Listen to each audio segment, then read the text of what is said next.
Welcome to Sewing Anastasia, and today we're going to dive into some pattern drafting. I'm going to show you how to add a super cute Peter Pan collar to any sewing pattern or garment that you have. There are lots of different variations and adjustments you can make to the Peter Pan collar to make it just how you want. So follow along to the end to get all those details. Just real quick before we start, if you're enjoying Sewing Anastasia, make sure you like and subscribe. It really helps out the channel a lot.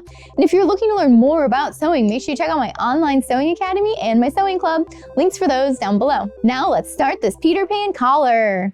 To do this, you can use any sewing pattern that you have. Today, I'm going to be using my sloper blocks that have no seam allowance on them. You might be wondering, why no seam allowance on your pattern, Anastasia? Well, it is easier to pattern draft with a sloper block that has no seam allowance on it. So that way, when you're designing, you don't have to worry about if you have seam allowance here or not there and take away here and add there.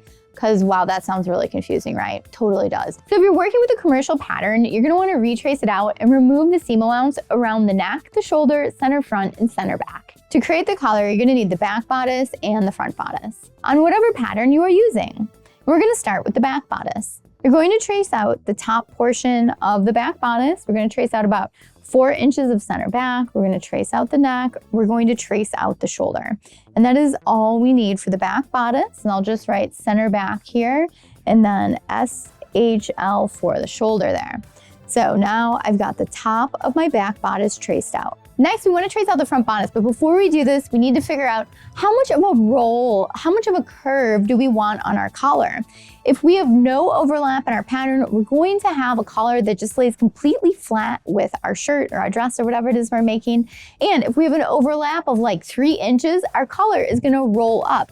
Think of a collar with a collar stand, like on a button-up shirt, that has a roll to it. That collar pops up and out. So that one's going to have a large overlap at the shoulder. I'm going to draw 1/2 inch out from the shoulder on the back, and I'm also going to draw out 1 inch here to illustrate this.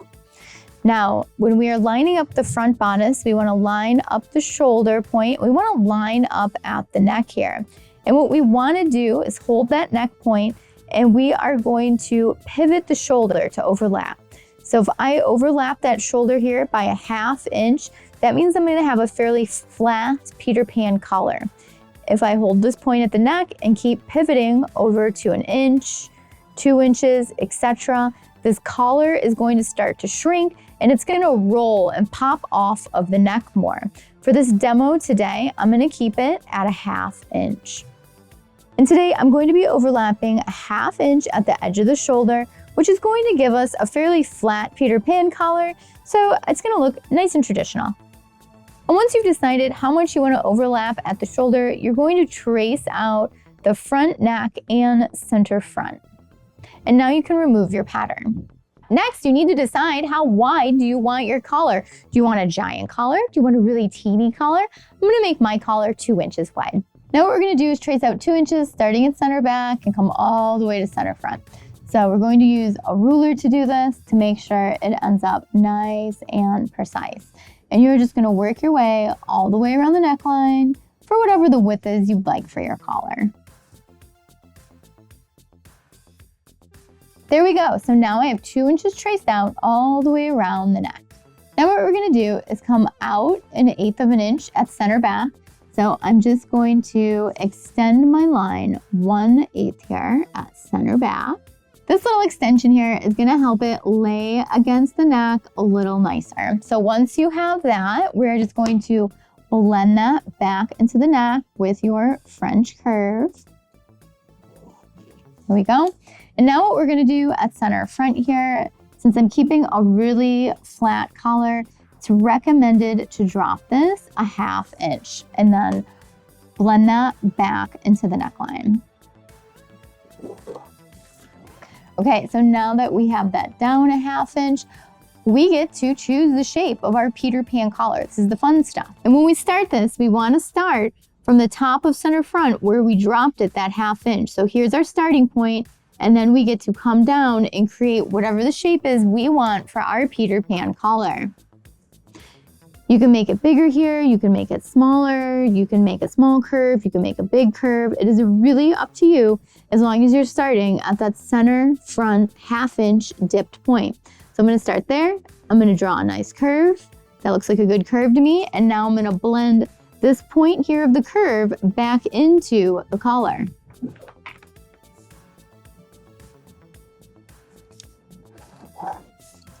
And now I have my Peter Pan collar traced out, and we need to add seam allowance. We're going to be adding a seam allowance everywhere except center back because center back is on fold. We're going to be adding 1/4 of an inch. If your pattern has a zipper or something back there, you can add seam allowance back here, but my pattern is on fold.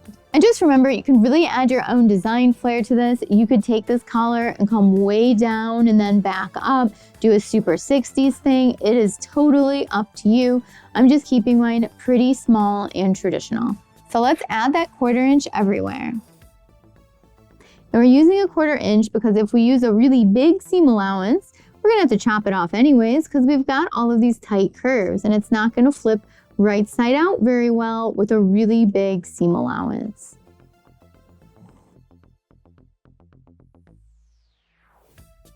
We're also gonna add the seam allowance to the inner neck. Don't forget about that.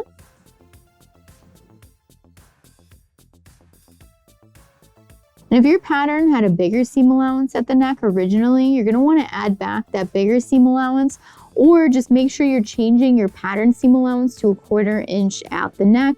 Sometimes those commercial patterns give you really big seam allowances in places. There we go.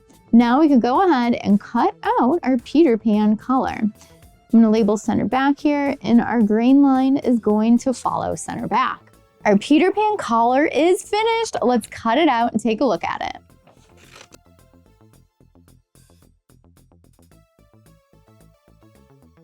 There we go. Here is our Peter Pan collar piece. Wasn't that super easy to do? Now yours could look a little different depending on what pattern you traced out for it. I used my sloper, so this Peter Pan collar is going to fit my sloper dress. Now let's cut it out and sew it up so you can see what it looks like.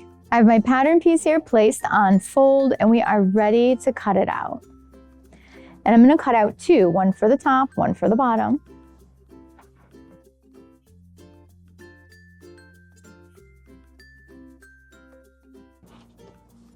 So now I have both Peter Pan collars cut out. And when we sew this, we're going to place it right sides together. And we're gonna sew around the outside. And you should also put a layer of interfacing in here when you're sewing it to a garment as well. And remember, 1/4 inch from center front all the way to center back. So I sewed up the Peter Pan collar and it is looking gorgeous on the neck of the dress form here. And this is the fit it's supposed to have because it's for the sloper bodice, which is directly to the neck. As you can see, the collar is fitting nicely around the neck. It starts at the center neck and then comes out in a beautiful Peter Pan shape up to the shoulder and around to the back.